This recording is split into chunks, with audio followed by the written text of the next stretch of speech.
اللهم صل وسلم وبارك على محمد وعلى آل محمد. اللهم انفعنا بما علمتنا وعلمنا ما ينفعنا وزدنا علما وبارك لنا في علمنا وارزقنا الإخلاص في القول والعمل كاملا وعلما نافعا لا ينسى وتوفيقا دائما وصحة ويقينا وعافية. آمين يا رب العالمين. Alhamdulillah kaum muslimin rahimakumullah. Kita lanjutkan kembali tafsir Al-Quran satu hari satu halaman. Kita sudah sampai pada halaman 442, yaitu tafsir surah Yasin ayat 28 sampai ayat 40 insyaallah ta'ala. أعوذ بالله السميع العليم من الشيطان الرجيم من همزه ونفخه ونفثه.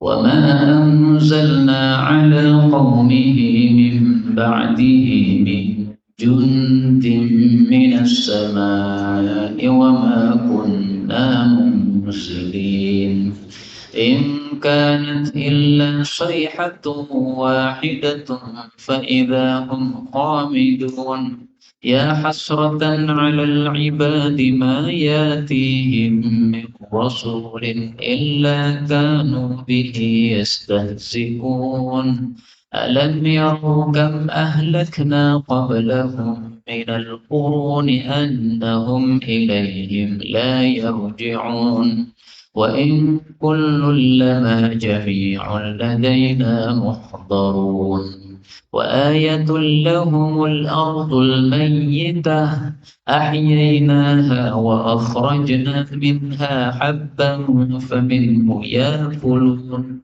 وجعلنا فيها جنات من نخيل وأعناب وفجرنا فيها من العيون ليأكلوا من ثمره وما عملت أيديهم أفلا يشكرون سبحان الذي خلق الأزواج كلها مما تنبت الأرض ومن أنفسهم ومما لا يعلمون وآية لهم الليل نسلخ منه النهار فإذا هم مظلمون والشمس تجري لمستقر لها ذلك تقدير العزيز العليم والقمر قدرناه منازل حتى عاد كالعرجون القديم لا الشمس ينبغي لها أن تدرك القمر ولا الليل سابق النهار وكل في فلك يسبحون. Alhamdulillah Rabbil Alamin. Allahumma arhamna bil Qur'an, amin. Pada surat Yasin ayat 29 ada kata-kata sayhatan wahidatan. Ini boleh dibaca sayhatun wahidatun, berarti diganti dengan tanwin dhammaten. Pada ayat 32 surat Yasin wa in kullul lamma, ini tasydidnya boleh dihilangkan menjadi lama, dan ini mengubah terjemahnya sehingga terjemahnya ada dua nantinya. 33 al-maitah, ya-nya boleh ditasydid menjadi mayyitah. Ayat 34 al-uyun, ain boleh dikasrah menjadi iyun. Ayat 35 samarihi boleh didhammah menjadi sumurihi. Kemudian amilat hu, haknya boleh dihapus menjadi amilat aidihim. Ini semuanya tambah ayat 39 wal qamara, ra-nya boleh didhammah menjadi wal qamaru. Ini semuanya qiraah mutawatirah yang sumbernya dari Sayyidina Rasulullah sallallahu alaihi wasallam. Maka bacaan ini semuanya benar karena qiraatnya qiraat mutawatirah. bacaan yang sumbernya dari Nabi. Adapun tafsirnya secara ringkas, pada surat Yasin ayat 28, Allah melanjutkan kisah yang kemarin sudah kita baca. Allah mengatakan wa ma anzalna, dan tidaklah kami Allah menurunkan, maksudnya mengirimkan, ala qaumihi kepada kaumnya, min ba'dihi setelah kematiannya orang tersebut, min jundin tentara-tentara, minas sama dari langit, wa ma kunna dan tidak adalah kami Allah mursilin menurunkan para malaikat. Kisah yang kemarin sudah kita bahas pada ayat 27 dan sebelumnya, bahwa setelah Allah mengirim para rasul sampai 3 rasul, ternyata semuanya didustakan oleh kaum kafir ini. Maka ada seorang yang mukmin yang menasihati kaumnya, wahai kaumku, mari kita ikuti, ini rasul-rasul utusan Allah, pasti membawa kebenaran, ingin menyelamatkan kita dari siksa Allah. Malah orang ini kemudian dibantai, dibunuh oleh kaumnya sendiri. Begitu dibantai, langsung dia dimasukkan dalam surga oleh Allah Subhanahu wa Ta'ala. Karena berarti matinya mati syahid. Dan dalam hadis yang sahih dijelaskan, orang mati syahid itu diampuni semua dosanya. Maka dia langsung masuk surga. Sehingga setelah dia masuk surga, dia mengatakan, alangkah bagusnya seandainya kaum saya yang kafir itu mengetahui kondisi saya. Saya ternyata malah dimuliakan oleh Allah. Nah, seandainya mereka mengetahui kondisi saya, mereka akan masuk Islam seperti saya. Ini berarti orang yang sangat bagus hatinya. Ketika masih hidup, sayang kepada kaumnya sehingga menasihati semua kaumnya. Dibunuh pun dia masih ingin supaya kaumnya itu mendapatkan hidayah seperti dia. Ini orang hatinya Masya Allah, bersih sekali orang ini. Nah, setelah Allah siksa, setelah Allah marah gara-gara orang mukmin ini dibunuh, maka Allah kemudian kirimkan siksa kepada mereka. Untuk mengirimkan siksa ini, apakah Allah butuh mengirimkan tentara-tentara? Kata Allah, wa ma anzalna. Kami tidak perlu menurunkan kepada kaumnya tentara-tentara dari langit. Enggak perlu. Cukup bagi Allah ingin menghancurkan suatu kaum, pun selesai sudah. Gak perlu Allah kerahkan tentara-tentara dari langit, para malaikat, ayo turun semuanya, serbu itu kaum yang membunuh orang mukmin ini. Gak perlu begitu. Allah itu maha kuat. Gak butuh sama malaikat-malaikat, gak butuh. Gak butuh sama tentara-tentara, gak butuh. Cukup dengan satu kali ucapan, pun langsung selesai, mereka dibinasakan oleh Allah Subhanahu wa Ta'ala. Maka maksud ayat ini, kami tidak menurunkan, yaitu kami tidak menurunkan malaikat untuk menyiksa mereka. Enggak perlu. Cukup siksaan dikirim oleh Allah dari atas langit, mereka sudah hancur lebur. Sebagaimana disebutkan pada surat Al-Baqarah ayat 59, Allah mengatakan, فَأَنْزَلْنَا عَلَى الَّذِينَ ظَلَمُوا رِجْزًا مِنَ السَّمَاءِ. Kami turunkan bagi orang-orang zalim siksa dari langit. Jadi enggak perlu adanya malaikat turun, enggak perlu. Mudah bagi Allah untuk menghancurkan siapapun juga. Maka Allah sebutkan bagaimana siksaan yang dikirim kepada mereka pada ayat berikutnya, ayat 29. Allah mengatakan, ingkanat, tidak adalah siksa itu illa kecuali sayhatan wahidatan, satu kali teriakan. Fa'idahum, maka tiba-tiba mereka semua khamidun, mati. Jadi Allah kirimkan siksaan berupa teriakan. Tapi teriakan ini sangat memakitkan telinga. Setiap yang mendengar teriakan itu semuanya langsung mati. Ini berarti menunjukkan maha kuasanya Allah. Untuk menghancurkan manusia, nggak butuh mengerahkan malaikat yang banyak. Nggak butuh turun siksa yang dahsyat. Cukup hanya satu teriakan saja, sudah mati semuanya. Khamidun itu artinya padam, seperti padamnya api. Berarti mereka mati total. Api itu kalau mati kan total, nggak ada bekasnya, tahu? Nggak ada bekas api, nggak ada. Ya adanya adalah barang yang dibakar tadi. Nah, mereka juga begitu, sudah nggak ada bekasnya, mati semua total mereka. Maka Allah kemudian mengatakan, ya hasratan, betapa rugi alal ibad, hamba-hamba tersebut, yaitu hamba-hamba yang kafir tadi. Kenapa rugi? Karena mayatihim tidaklah datang kepada mereka mir rasulin seorang rasul illa kecuali kan bihi adalah mereka terhadap rasul tadi yastahzi'un mengejek. Ya hasratan bukan rugi. Saya ralat. Hasrah itu menyesal.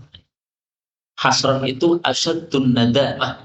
Penyesalan yang paling dahsyat itu disebut hasrah. Maka maksud ayat ini adalah betapa menyesalnya orang-orang kafir tadi kelak di hari kiamat. Kenapa menyesal? Sudah dikirimi hidayah oleh Allah malah menolak. Sudah dikirimi Rasul oleh Allah malah didustakan. Sudah ada orang baik hati dari kaum mereka yang menasihati mereka supaya beriman seperti dia, malah dibunuh. Nah, betapa menyesalnya mereka nanti kalau mengetahui siksaan yang harus mereka hadapi di akhirat. Karena orang kafir pasti akan menghadapi siksaan yang berat di akhirat. Nah, pasti menyesal mereka. Karena itu dari ayat ini kita ambil pelajaran. Mari sebelum kita mati, supaya besok di akhirat tidak menyesal, maka jangan melakukan seperti tingkahnya orang-orang kafir. Kita harus berbeda dengan orang-orang kafir. Orang-orang kafir kan memang nggak paham agama. Sehingga disuruh sholat 5 waktu ya nggak mau datang ke masjid. Nah, maka kita jangan seperti orang kafir. Orang kafir datang ke gereja kolo-kolo, mungkin sepekan sekali. Nah, kita orang muslim jangan begitu. Datang ke masjid ya setiap hari supaya tidak menyerupai orang-orang kafir. Kalau kita datang ke masjid hanya Jumatan tok, nah itu mirip orang-orang kafir itu. Orang kafir ke gereja ibadah sepekan sekali. Nah, hanya bedanya mereka hari Ahad, kita hari Jumat. Jangan seperti orang-orang kafir. Marilah kita sering-sering ke masjid karena Rasulullah mengatakan al-masjid baitul kulli mumin. Masjid adalah rumahnya setiap orang yang beriman. Kemudian kaum muslimin rahimani wa rahimakumullah. Dalam tafsir Ibnu Katsir disebutkan bahwa sebagian ulama membaca ayat ini dengan bacaan yang berbeda, yaitu begini: ya hasratal ibadi ala anfusiha, betapa menyesalnya hamba-hamba kafir tadi menyesali diri sendiri. Nah, bacaan seperti ini bolehkah untuk kita baca sebagai Al-Quran? Tidak boleh. Kenapa? Karena bacaan yang tulisannya tidak persis dengan yang ada di mushaf kita, maka itu berarti bacaan yang tidak mutawatir. Maksudnya bacaan yang tidak boleh dijadikan sebagai bacaan Quran. Untuk tafsiran saja nggak apa-apa. Jadi tafsirannya ya hasratan alal ibad, betapa menyesalnya hamba. Maksudnya gimana? Maksudnya adalah bacaan yang berbeda tadi. Ya hasratal ibad ala anfusihim. Betapa nyesalnya hamba-hamba tadi terhadap diri sendiri. Mereka akan mengatakan, wah, dulu itu ketika Rasul 3 dikirim, kalau kami iman, kami pasti masuk surga. Nah, nyesali diri sendiri. Itu tafsirannya. Ya. Betapa menyesal, maksudnya menyesali terhadap diri sendiri. Maka bacaan yang tidak mutawatir dari bacaan Quran ini boleh untuk tafsir, tapi tidak boleh untuk dibaca sebagai Quran. Kalau kita membaca ya sesuai tulisan yang ada di mushaf kita itu. Nah, maka mushaf Quran ini jangan diubah-ubah, nggak boleh diubah-ubah. Begitu diubah, maka ini sudah tidak boleh sebagai Quran lagi. Baik, kemudian ayat 31 Allah mengatakan, alam yarau, belumkah mereka mengetahui kam ahlakna, betapa banyak sudah kami hancurkan qablahum sebelum mereka minal qurun, generasi-generasi, annahum bahwasanya mereka generasi-generasi yang hancur tadi ilaihim kepada mereka la yarji'un, tidak kembali, maksudnya tidak bisa hidup lagi. Jadi Allah bertanya, bukankah umat-umat terdahulu yang sudah dihancurkan oleh Allah, mereka tidak bisa hidup lagi? Artinya sudah dihancurkan oleh Allah, ya sudah, mati sudah.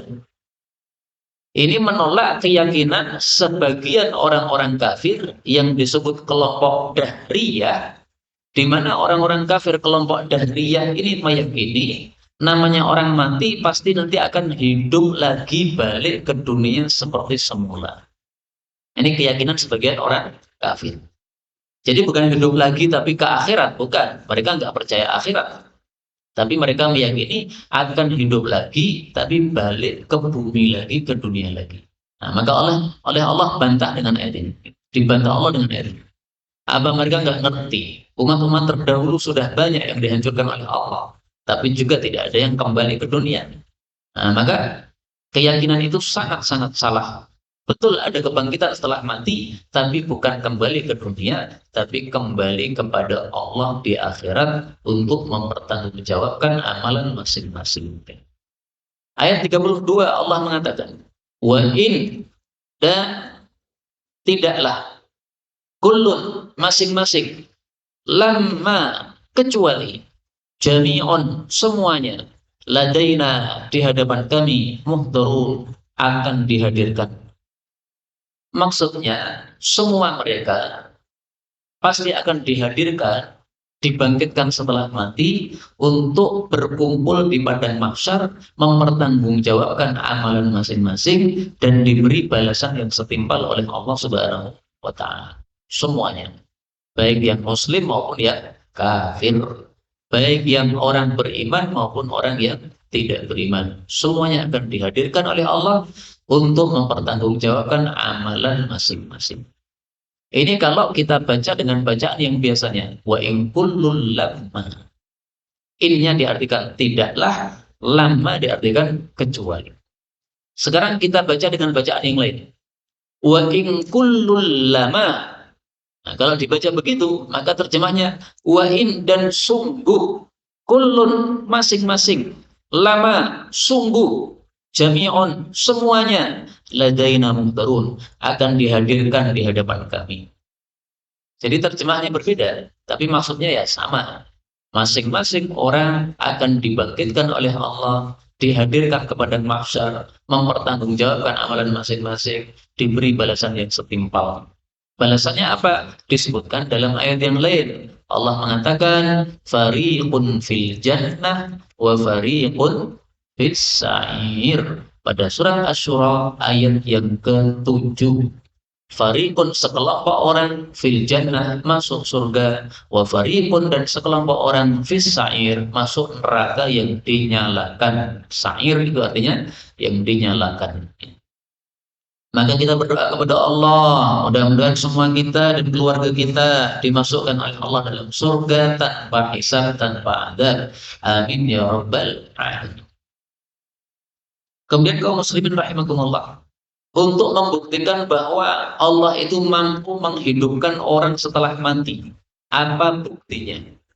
Allah sebutkan pada ayat 33. Allah mengatakan, wa ayatun, dan tanda kekuasaan, lahum, bagi mereka, adalah al-ardul mayyitah, tanah yang sudah mati. Mati itu sudah tidak ada tanamannya lagi, tandus kering. Ahyainaha, kami menghidupkannya lagi. Wa akhrajna, dan kami keluarkan, minha, darinya, habban, biji-bijian. Faminhu, maka dari biji-bijian tadi, ya'kulun, mereka memakan. Jadi maksudnya Allah menyuruh kita mengambil pelajaran. Bukankah ada bumi mati, tidak ada tanaman sama sekali, karena kering kerontang, sudah tidak turun hujan lama sekali. Tapi begitu Allah kirim air hujan, kan tumbuh-tumbuhan itu bisa muncul kan? Kok bisa tanah yang asalnya mati, kering, kerontang, tidak ada tumbuhan sama sekali, satu pun tidak ada, tiba-tiba muncul tumbuh-tumbuhan? Itu kalau bukan Allah Maha Kuasa, terus menunjukkan apa itu? Nah, maka maksudnya Allah, sebagaimana bumi yang mati bisa dihidupkan lagi, Allah juga bisa menghidupkan orang yang mati menjadi hidup lagi. Dan cara Allah menghidupkan orang mati ternyata sama dengan cara Allah menghidupkan bumi yang mati. Yaitu apa? Turunkan hujan. Maka dalam hadis yang sahih, dan mungkin sudah saya jelaskan kemarin, bahwa cara Allah menghidupkan orang mati bangkit dari kubur, diturunkan hujan. Setelah terjadi hari kiamat, nanti Allah turunkan hujan. Dengan sebab hujan ini, maka mayit-mayit yang ada dalam bumi, yang sudah tinggal tulang belulang itu akan menjadi tumbuh badannya masing-masing. Tapi masih berada dalam tanah, tapi badannya jadi utuh. Setelah itu Allah perintah malaikat Israfil untuk meniup trompet. Di trompetnya malaikat Israfil ada satu lubang. Di lubang itulah terkumpul nyawa-nyawa seluruh manusia. Nah, begitu dia tiup trompetnya, nyawa ini melayang semuanya, kemudian semuanya bergabung pada jasad masing-masing. Dan nyawa ini melayangnya tidak akan salah. Nempel pasti jasad masing-masing. Kenapa? Diperintahkan oleh Allah Subhanahu wa Ta'ala. Itulah yang dimaksud dalam ayat yang lain, wa idzan nufusu suwijat. Ingatlah ketika nyawa-nyawa itu digandengkan oleh Allah, yaitu gandengkan pada jasadnya masing-masing. Pas pada jasadnya masing-masing. Nyawa saya akan kembali ke tubuh saya, nyawa panjenengan akan kembali kepada tubuh panjenengan. Setelah itu baru mereka bangkit dari kubur karena mendengar tiupan sangkakala dari malaikat Israfil alaihissalam. Kemudian Allah mengatakan waja'alna, dan kami jadikan fiha, pada bumi tadi, jannatin, kebun-kebun, min nakhilin, dari pohon-pohon kurma, wa anabin, dan pohon-pohon anggur. Wa fajjarna, dan kami alirkan fiha, pada bumi, minal uyun, mata air. Jadi tidak sampai di situ kekuasaan Allah. Tidak hanya mampu menghidupkan tanah yang sudah mati, bahkan tanah yang sudah mati tadi menumbuhkan tumbuh-tumbuhan yang lebat. Berarti tumbuhannya ini banyak, besar. Jannat itu artinya kebun yang lebat. Kalau kebun tidak lebat tidak disebut jannat. Karena jannat itu dari kata-kata jannah ya jinnu jinnan. Jin itu apa? Jin itu makhluk yang tidak terlihat. Maka jannah itu maksudnya adalah kebun yang sangat rindang sampai tanahnya itu nggak terlihat. Kenapa nggak terlihat? Karena ketutupan oleh, kenaungan oleh pohon-pohon, daun-daun pohon yang sangat lebat. Maka kalau kebun tapi isinya cuma satu pohon, tidak rindang, itu tidak disebut jannah. Jannah itu adalah kebun yang sangat rindang. Awalnya mati, tiba-tiba jadi kebun yang sangat rindang. Masya Allah. Kemudian di sini Allah sebutkan pohon kurma dan pohon anggur. Kenapa? Karena ayat ini turunnya pada orang-orang Arab.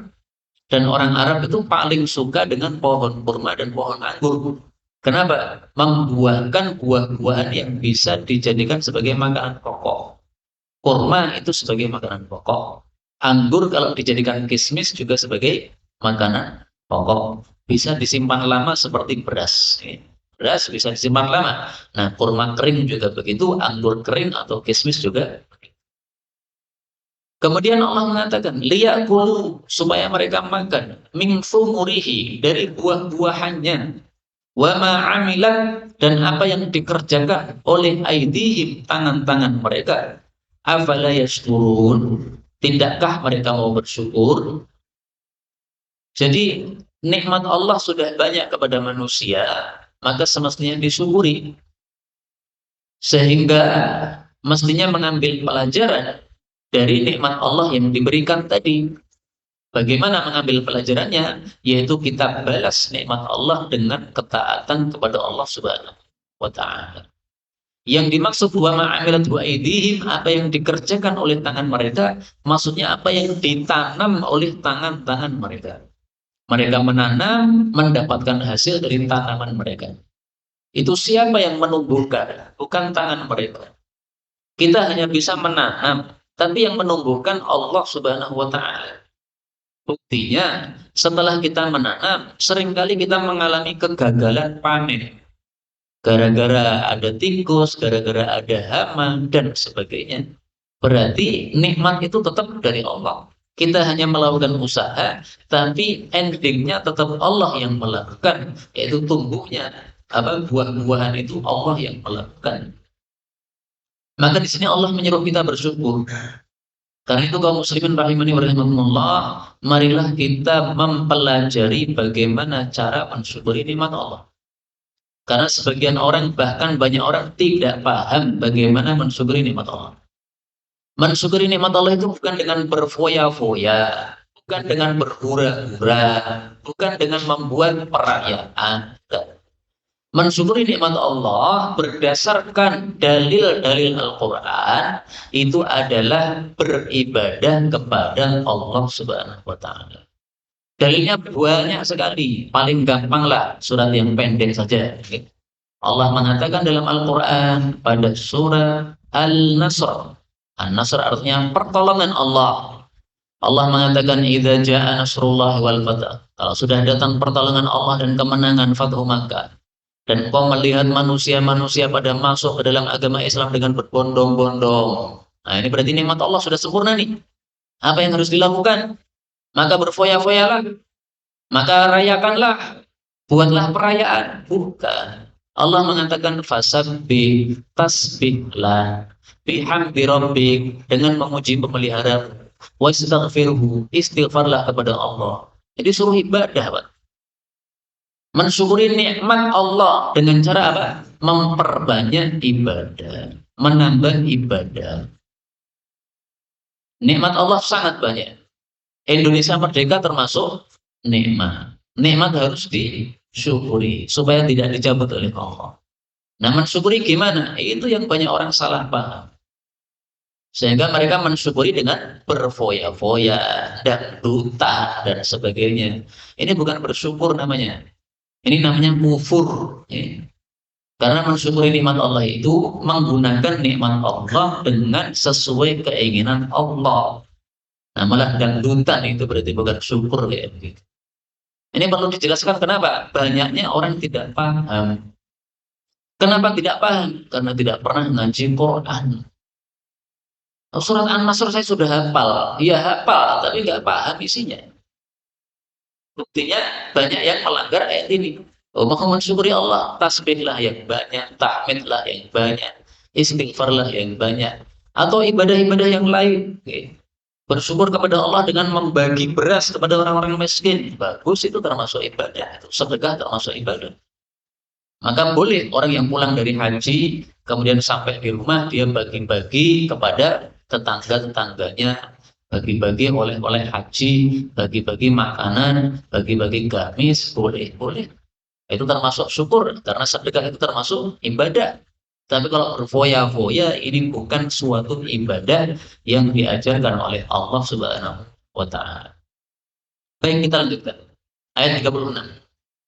Allah mengatakan subhanalladzi maha suci zat yang khalaqal azwaja, telah menciptakan jodoh-jodoh kullaha, seluruhnya, mimma, dari apa-apa yang tumbitul ardu, bumi menumbuhkan, yaitu tanaman-tanaman, wa min anfusihim, dan dari diri-diri mereka, wa mimma la ya'lamun, dan dari apa saja yang mereka tidak ketahui. Ayat ini menunjukkan bahwa makhluk itu ternyata jodoh-jodoh. Maksudnya berjodoh gimana? Ada pasangannya. Maksudnya ada pasangannya gimana? Ada cowok, ada cewek. Ada jantan, ada betina. Ada lagi, ada perempuan. Dan itu baik tumbuh-tumbuhan atau manusia atau makhluk apapun yang kita tidak tahu. Semuanya begitu. Contoh tumbuh-tumbuhan. Misalnya Allah Subhanahu wa Ta'ala mengatakan di dalam Al-Qur'an, wa arsalnar riyah lawaqih. Surat Al-Hijr ayat 22. Kami kirim angin untuk mengkawinkan.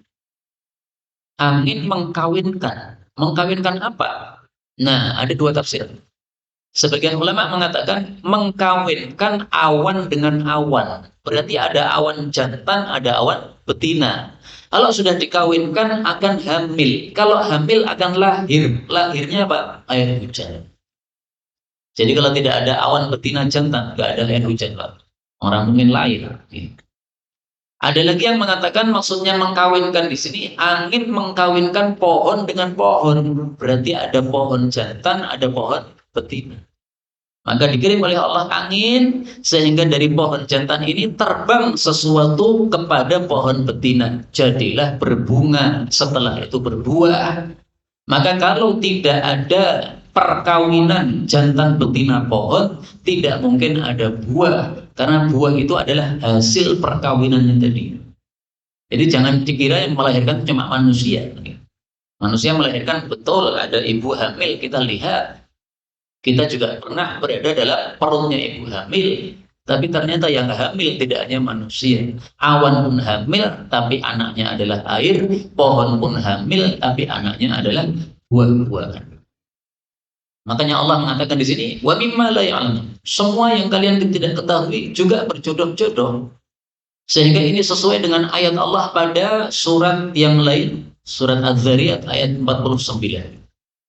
Wa min kulli syai'in, segala sesuatu, khalaqna zawjain, kami ciptakan berpasangan. Segala sesuatu kami ciptakan berpasangan. Maka tadi ada awan jantan, ada awan betina. Ada pohon jantan, ada pohon betina. Nah, mungkin angin juga begitu, karena segala sesuatu loh, Pak. Kulli syai', segala sesuatu.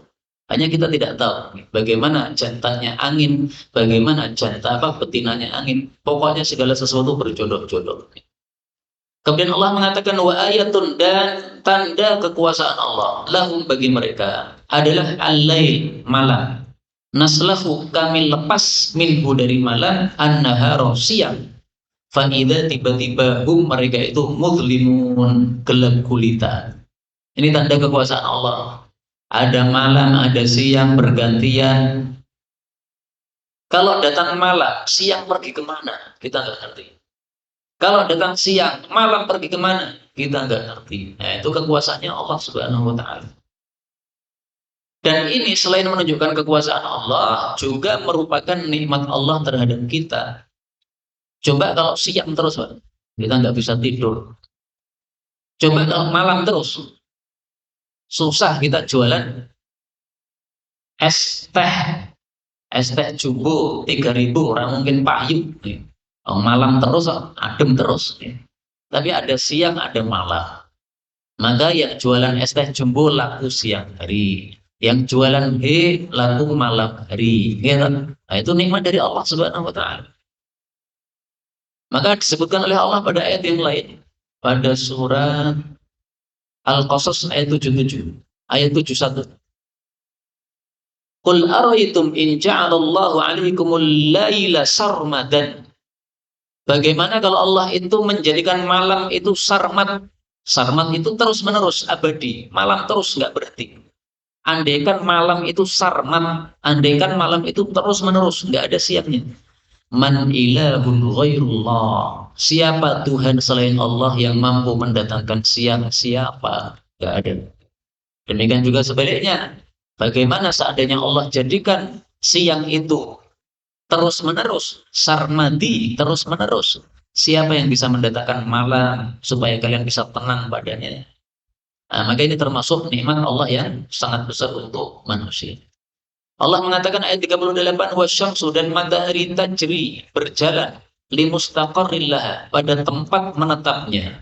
Dzalika, itulah takdiru, ketetapan al-aziz, yang maha gagah, al-ali, yang maha mengetahui. Yang dimaksud mustaqarrin, tempat menetap, ini ada dua tafsiran. Tafsiran yang pertama, mustaqar itu maksudnya adalah tempat menetap di bawah singgasananya Allah Subhanahu wa Ta'ala. Rasulullah bersabda kepada Abu Dzar, ini hadisnya riwayat Bukhari Muslim, berarti sahih. Wahai Abu Dzar, apakah kamu tahu kemana matahari itu pergi kalau dia tenggelam? Matahari kan berjalan ke barat, kemudian tenggelam. Nah, Nabi tanya, kemana kalau dia sudah tenggelam, perginya kemana? Maka Nabi mengatakan dia itu pergi sampai datang ke tempat di bawah singgasananya Allah Subhanahu wa Ta'ala. Lalu dia sujud di hadapan Allah Subhanahu wa Ta'ala untuk minta izin. Ya Allah, saya minta izin, besok pagi saya muncul lagi. Maka diizinkan oleh Allah, silahkan muncul. Maka paginya muncul lagi dari arah timur. Nanti berjalan lagi, kemudian sampai barat, tenggelam lagi, sampai ke bawah singgasananya Allah, minta izin lagi sama Allah, diizinkan oleh Allah, maka muncul lagi. Terus seperti itu setiap hari. Itulah yang disebut sebagai mustaqar, tempat menetap di bawah singgasananya Allah. Singgasana Allah di atas sana, di atas langit. Jadi menggambarkannya gimana ini? Nah, menggambarkannya gini. Ini langit bentuknya kubah. Seperti ini.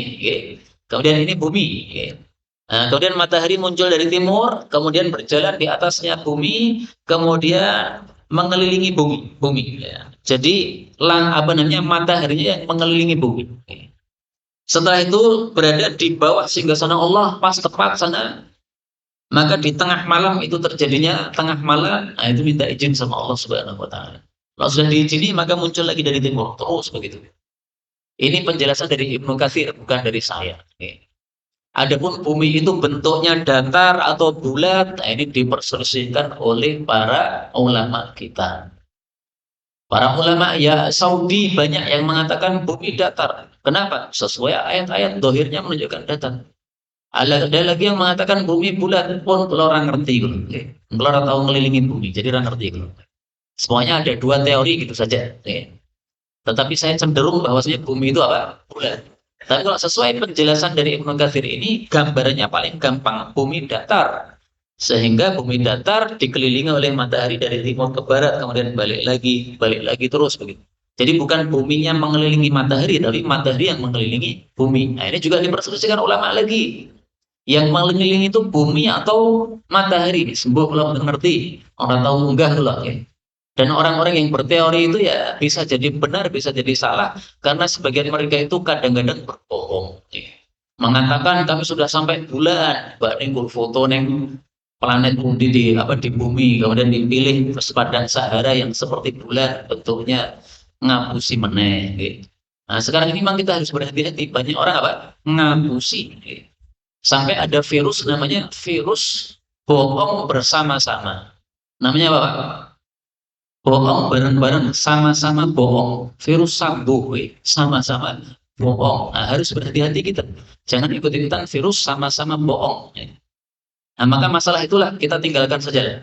Nggak usah membahas masalah bumi bulat, bumi datar, bumi dikelilingi matahari, matahari dikelilingi bumi seram dengklok. Semuanya kita bahas tafsir aja. Nah, itu tafsiran yang pertama untuk kata-kata mustaqorrin. Tafsiran yang kedua, mustaqorrin artinya bukan tempat menetap, tapi waktu mandek. Wasyamsu tajri, matahari itu berjalan terus. Li mustaqorrin, sampai waktu mandeknya. Kapan waktu mandeknya? Ketika sudah datang hari kiamat. Ini dua tafsiran dari para ulama tafsir, disebutkan semuanya oleh Ibnu Katsir dalam kitab tafsir ini. Kemudian kita lanjutkan, wal qamar, dan bulan itu qadarnahu, kami telah menetapkannya manazila, beberapa posisi, hatta sehingga ada dia kembali kal urjun, seperti tundun al qadim yang usang. Jadi maksudnya sebagaimana matahari itu berkeliling, demikian juga bulan juga berkeliling. Ini semuanya menunjukkan waktu yang khusus. Kelilingnya matahari ini berarti 1 tahun. Kelilingnya bumi ini berarti apa? 1 bulan. Atau kalau teori yang lain berarti bumi mengelilingi bulan itu 1 bulan. Bumi mengelilingi matahari itu 1 tahun. Pokoknya teorinya seperti itu saya nggak ngerti. Itu hanya teori-teori, bisa benar bisa salah, karena kita tidak temukan dalilnya yang jelas dari Allah maupun dari Rasulullah SAW. Kita hanya temukan bahwa matahari untuk penentuan tahun, bulan untuk penentuan apa? Untuk penentuan 1 bulan. Kalau itu ada dasarnya, yaitu dari dalil-dalil yang kita baca. Yang dimaksud manazil, beberapa posisi, itu maksudnya posisi bulan yang berubah-ubah. Kadang bulan menjadi sabit sangat kecil. Kemudian di tengah bulan kita temukan bulan purnama. Nah, itu manazil, beberapa posisi. Sampai kembali lagi menjadi tundun yang usang. Tundun yang usang bentuknya kayak bulan sabit itu melengkung gitu. Tundun itu kayak pisang tuh. Nah, pisang kalau sudah tua itu kan kemudian melentrung begitu. Nah, kalau sudah usang begitu, nanti akan melengkung seperti apa? Bulan sabit itu. Maka yang dimaksud di sini adalah tanggal 1 bulan sabit, bentuknya bulan adalah seperti tandan atau tundun yang apa? Yang usang. Kemudian kita lanjutkan ayat terakhir. La syamsu, tidaklah matahari itu yang bagi pantas laha baginya antudrika untuk menyusul al-qamar kepada bulan. Walal lailu, dan tidak mungkin malam itu sabiqun nahar, mendahului siang. Wa kullun, masing-masing, fi falakin, di dalam garis edar, yasbahun, berjalan. Ini kekuasaan Allah Subhanahu wa taala. Banyaknya bintang-bintang, demikian juga ada bumi, ada bulan, ada matahari, masing-masing berjalan di garis edar, tapi tidak pernah tabrakan. Sementara para ulama ahli astronomi mereka mengatakan bahwa bintang-bintang yang ada di langit jumlahnya seperti pasir yang ada di bumi. Maksudnya sangat banyak tak terhitung. Lah jumlahnya sangat banyak, masing-masing berjalan pada garis edarnya masing-masing, kok tidak tabrakan? Ini kalau bukan kekuasaan Allah, apa ini? Ini menunjukkan kekuasaan Allah, jelas. Maka Allah katakan, matahari nggak mungkin nyusul bumi bulan. Maksudnya tidak mungkin nabrak bulan, nggak mungkin. Jatahnya matahari di sini, jatahnya bulan di sini, nggak akan tabrakan. Demikian juga siang tidak mungkin mendahului malam, malam tidak mungkin mendahului siang. Artinya pasti bergantian, sesuai kehendak Allah. Kadang malam sama dengan siang, kadang malam lebih panjang, kadang siang lebih panjang. Itu semuanya kehendak Allah Subhanahu wa Ta'ala. Maka dari takdirnya Allah yang seperti ini, kita ambil dua pelajaran minimal. Yang pertama, pelajarannya Allah sangat kuasa sehingga mampu seperti itu. Yang kedua, Allah sangat besar nikmatnya kepada kita sehingga memberikan nikmat yang luas seperti itu. Bergantinya malam dan siang ini nikmat Allah, munculnya matahari dan berganti dengan bulan ini juga nikmat Allah Subhanahu wa Ta'ala. Marilah kita syukuri nikmat Allah dengan menambah ibadah kepada Allah, bukan dengan berfoya-foya dan berpura-pura. Inilah yang dapat disampaikan, benarnya dari Allah Ta'ala. Kalau pun ada salahnya, fa astaghfirullahaladzim li wa lakum. Sisa waktu bisa digunakan untuk soal jawab, baik yang berkaitan dengan tema maupun secara bebas.